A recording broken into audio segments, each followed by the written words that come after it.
Olá pessoal, quem fala aqui novamente é o professor Anderson. Estamos aqui gravando mais um vídeo para a série de vídeos sobre a dinâmica de rotações dos objetos rígidos, né? Aqui sobre o e-book que eu e meu orientador estamos escrevendo, né? Como produto educacional para o mestrado profissional de ensino de física, né? Então, vamos gravar aqui o quinto vídeo aqui relacionado ao torque, né? Como é que o torque age sobre o corpo, né? Do que depende. Então, vamos ver como a gente pode trabalhar de maneira simplificada, uma maneira bem teórica no aplicativo Algodu esse conteúdo, tá certo? Então vamos lá. Nós temos aqui a simulação anterior, né? A simulação do vídeo 4 relacionada à energia cinética de rotação, onde aqui nós calculamos a velocidade angular de um objeto em rotação, submetido a uma frequência constante, né? Uma velocidade angular constante. Calculamos também o momento de inércia de um corpo rígido, né? Nós vimos aqui que cada corpo rígido depende da sua forma, a inércia, de como essa massa distribui no corpo. Então, cada corpo rígido tem um cálculo diferenciado para o momento de inércia.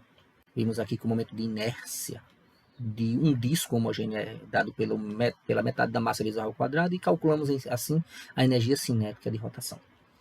Para calcular agora, para a gente trabalhar um pouco sobre torque, nós vamos aqui abrir um novo cenário. Vamos abrir isso aqui que é mais simplificado, né? Vamos tirar aqui a força-peso que age sobre o corpo.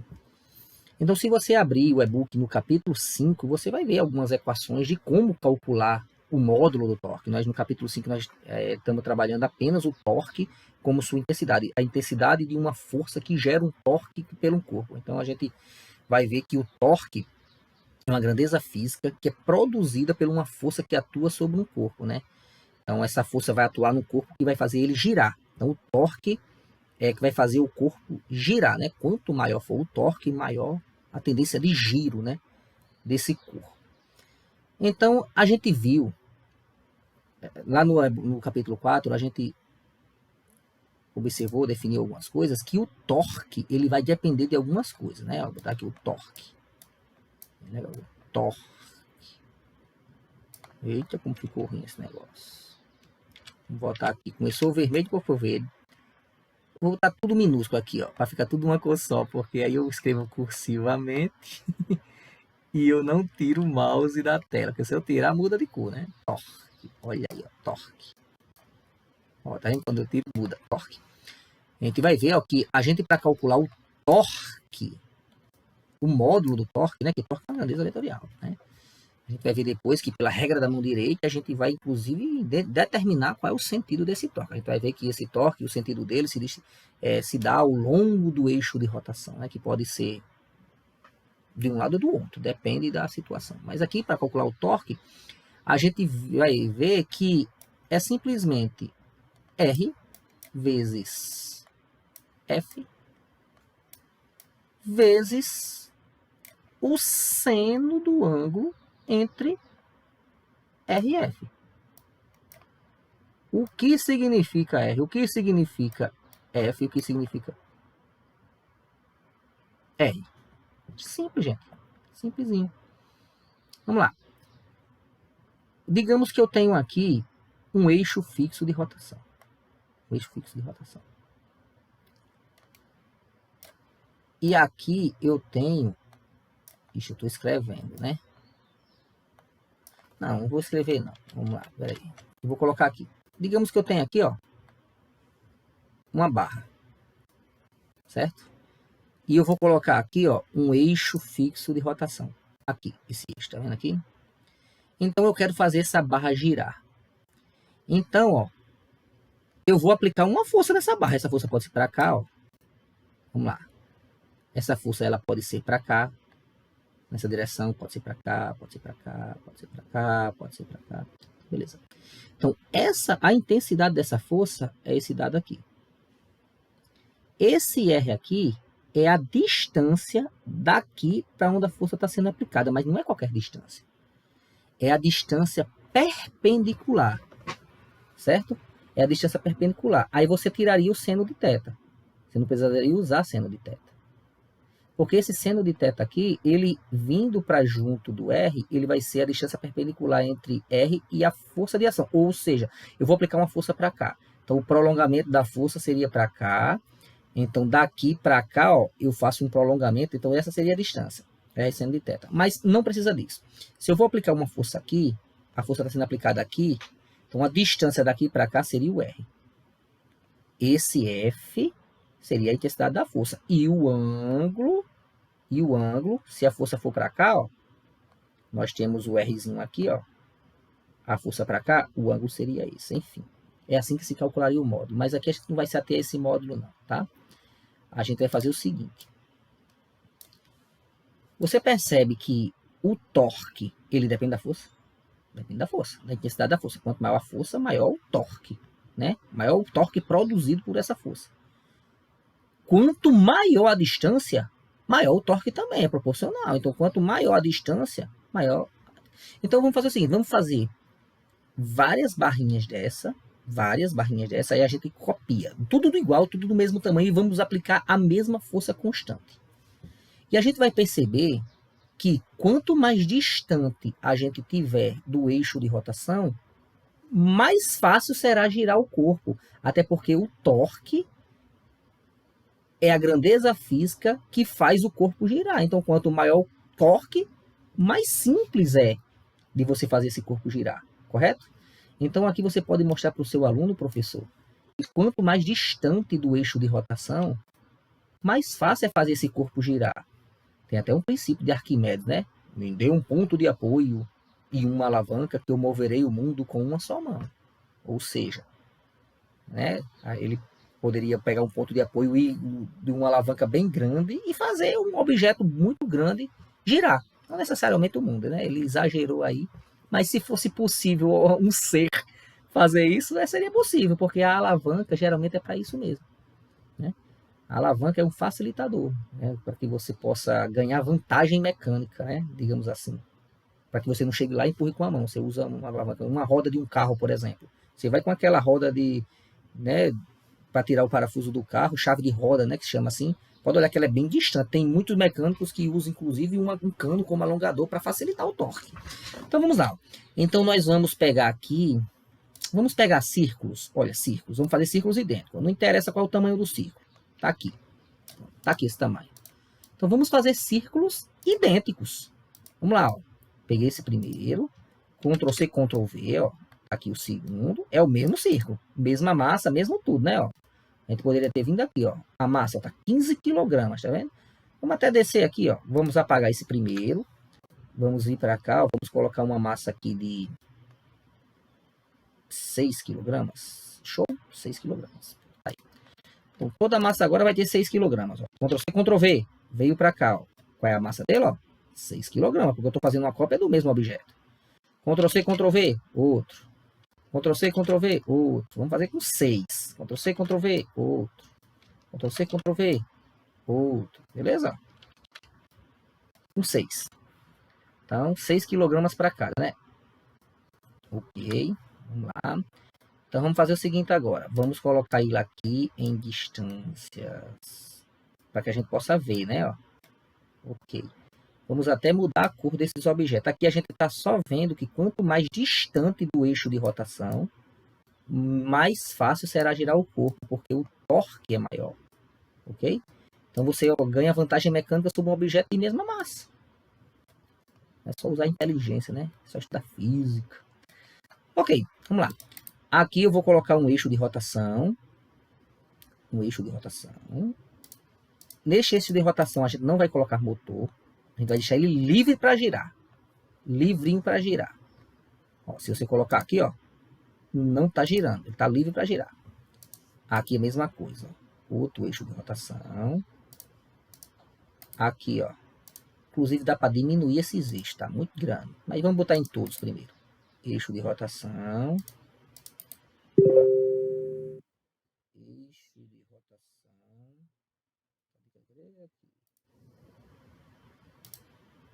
Eixo de rotação. Ok.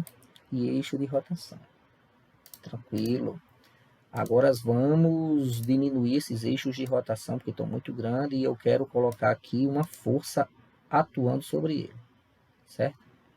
Que na verdade o torque, ele é uma força instantânea que age sobre o corpo, né? Usei a força e empurrou, pronto, já não está agindo mais. Porque se eu continuar usando forças, eu terei um torque resultante. Aí a gente vai ver lá na frente, por quanto tempo essa força vai atuar sobre o corpo, né? Porque vai depender do tempo também, aí eu vou ter um torque resultante que vai fazer com que eu tenha uma variação do momento angular, mas não é objeto desse momento. Aqui nós vamos usar só o conceito de quanto mais distante, quanto mais perto, maior a vantagem ou menor a vantagem mecânica que você vai receber sobre outro corpo. Pronto. Então eu vou fazer esses corpos girarem aqui sob o efeito da mesma força. E vamos ver o que vai acontecer, né? Vamos mudar a cor desses objetos. Aqui eu vou colocar branco. Nesse outro aqui eu vou colocar vermelho. Nesse outro eu vou colocar amarelo. Aqui eu vou colocar azul. Aqui eu vou colocar verde. Pronto. Tá pintado igual. Agora vamos fazer o seguinte, ó. Eu vou aqui, vou crescer aqui a imagem para que a gente possa colocar aqui uma força atuante. Gente. Esse íconezinho aqui se chama propulsor. E esse propulsor é uma força que atua, uma força constante que atua. Então, ó, se eu clicar aqui, ó, eu inclusive posso girar. Posso selecionar esse objeto aqui e girá-lo para onde eu quiser, tá vendo? Ó? Ou então com o botão direito eu seguro e posso girar para onde eu quiser. Vamos deixar ele sempre na horizontal aqui, né? Para que ele siga o fluxo. Vamos diminuí-lo. Pequenininho mesmo. Ó. Vamos colocar exatamente na borda. Aperta aqui, ó. Vamos clicar com o botão direito. Vamos em propulsores. Vamos colocar uma força constante aqui. Vamos colocar aqui, ó. Uma força de 2 newtons. Tá bom, não tá? Aqui, ó. Propulsor segue a rotação do objeto. Então, ele vai girando, ele vai seguindo a rotação. Porque se a gente tirar isso aqui, ele vai como se fosse reto. Então, a gente quer que ele siga a rotação do objeto. Ele vai ficar sempre perpendicular, né? A gente vai ver que a força que realmente causa o torque é a componente tangencial da força que age sobre o objeto. Porque, por exemplo, eu faço, no objeto eu faço uma força tangencial. Então, eu tenho 100% de aproveitamento. Como chegar numa maçaneta da porta, você não puxa ela perpendicular? Pronto. Mas se a força não for perpendicular, aí você vai fazer a decomposição da força e só a componente perpendicular, só a componente tangencial da força é que vai realmente fazer com que produzir o torque. E se eu aplicar uma força sobre o objeto no mesmo sentido do eixo de rotação, do vetor posição, aí o objeto não sai nem do canto, porque a componente tangencial vai ser zero. Entendeu? Então vamos lá. Então nós temos aqui um propulsor, uma força sendo aplicada de 2 newtons, seguindo a orientação do objeto. Então o que é que a gente vai fazer? A gente vai copiar esse propulsor, só o propulsor, copiá-lo, Ctrl+C, Ctrl+V, e vai trazer para o outro. Eita, danado. Vamos lá. E vai trazer para o outro. Tem que trazer até o outro. Certo? Tá aqui, ó. Só que... Eita. Vamos lá. Tá aqui. Pronto. Tá aqui. Nós vamos pegar ele e a gente vai ver o seguinte, ó. O outro eu não coloquei aqui embaixo. Olha a distância para o eixo de rotação. Aí, isso aqui eu vou colocar mais um pouquinho em cima, correto? Mais um pouquinho em cima. Eu vou diminuir a quantidade de objetos. Eu coloquei 6, né? Diminuir a quantidade de objetos. Aqui eu vou colocar mais ou menos aqui, no meio. Tá no meio. Pronto. Vou dar só 3. Precisa de 6, né? 6 é exagero. 6 é exagero. Mas você pode fazer quantos você quiser aí. 200 se você quiser, mas 6 é exagero. E esse daqui, ó, eu vou colocar bem pertinho. Tranquilo? Do eixo de rotação. Então nós temos 3 objetos aí. Eu vou apagar esses de baixo, certo? Apaguei. Nós temos 3 objetos. Aí, ó. Vendo? 3 objetos. Então eu vou colocar inclusive mais para perto. Para que eu tenha aqui um efeito melhor, certo? Um efeito melhor não. Eu posso, colocando mais para perto, o que é que eu posso fazer? Eu posso aumentar, né? Aqui o zoom. E eu ver mais, de maneira mais significativa. Vou colocar mais para perto, inclusive aqui, ó. Pronto. Olha aí. Show? Pronto. Então é o seguinte, antes de a gente começar a girar, a gente vai vir aqui e vai colocar forças. Visualizar forças. Beleza? Você percebe que tem aqui forças externas sobre os objetos, ó, forças externas, porque é a força externa que está atuando, não é uma força natural do próprio, é uma força externa que está sendo aplicada. Aí você pode aqui, inclusive, ó, desmarcar todas, ó, porque a gente está querendo ver só pau aqui. Só a força externa, né? Do propulsor. Tá aqui, ó, propulsor. Vamos tirar o resto das forças que a gente quer ver. Só do propulsor. Inclusive, você pode colocar essa força igual a F. Olha isso, ó. A força F está sendo aplicada? Tranquilo, ó. Força F. Ó. Tudo no mesmo plano, né? Tranquilo. A gente pode vir aqui também e colocar, ó, mostrar valores. Olha quanto é, né? 2 newtons para cada um, ó, que a gente tinha colocado. 2 newtons. Então, beleza. Então, esses objetos aqui estão com eixo de rotação e não há frequência de giro, não há motor não há motor. Está todos desligados. Então, quando a gente colocar para funcionar, a princípio ele não ia fazer nada, porque não está com frequência de giro, mas eu estou aplicando uma força. É como se você pegar um pneu de bicicleta e girá-lo. Então, vamos ver o que vai acontecer, ó. A mesma força sendo aplicada em objetos idênticos, mesma massa, mesmas dimensões, só que a única diferença é a distância dessa força para o eixo de rotação. E a gente viu que o torque produzido, o torque é o que faz o corpo girar, né? O torque é produzido por uma força. Essa força vai produzir o torque. E o torque é a grandeza física que vai fazer o corpo girar. Quanto maior o torque, maior a tendência de giro que esse corpo vai ter, né? Então vamos lá, ó. Vamos botar para girar. Quem é que está girando mais rápido a partir da mesma força? É o primeiro ou não é? Que está mais distante. Olha o segundo, está intermediário. Olha o terceiro. Quase não está girando. Isso provando que quanto mais próximo do eixo de rotação é aplicada a força, maior é o torque. Mais fácil vai fazer o corpo girar. Olha lá o terceiro, ó, querendo engatear agora. Está aumentando o giro, gente, porque a força ela continua sendo aplicada. Ele não foi 2 newtons e parei. É uma força constante aplicada aí. Por isso que a velocidade angular está aumentando, porque o momento angular está aumentando também, né? Enfim, mas o momento angular aqui não é objeto do nosso estudo não, nesse momento. Percebe que o do meio já está bem rápido, mas é o do primeiro lá. Ó. Olha o terceiro, engateando agora. Show de bola. Então assim você mostra para o seu aluno como é que funciona o torque na prática, né? Aqui você tem um aplicativozinho, show de bola para você mostrar isso. Aí pronto, aí o que é que você faria aqui? Você iria lá na lousa, colocaria lá um sistema em que tivesse uma alavanca à distância, mostraria qual era o sentido da força. Se for uma força perpendicular, a equação se resume apenas a distância vezes a força, né? Agora, se não for uma força perpendicular, for uma força inclinada, aí você vai ter que colocar um ângulo, um seno de um ângulo, que esse seno de um ângulo juntado com o vetor posição, a distância, isso se chama braço de alavanca, né? O braço de alavanca é a distância perpendicular entre o eixo de rotação e a linha de força, a linha de ação da força aplicada. Se essa força aplicada for tangencial, perpendicular ao vetor posição, né, que é o raio, aí o braço de alavanca é a própria distância. Tranquilo? Então assim a gente encerra esse vídeo aqui, novamente funcionando aí, e até a próxima. Tchau, tchau.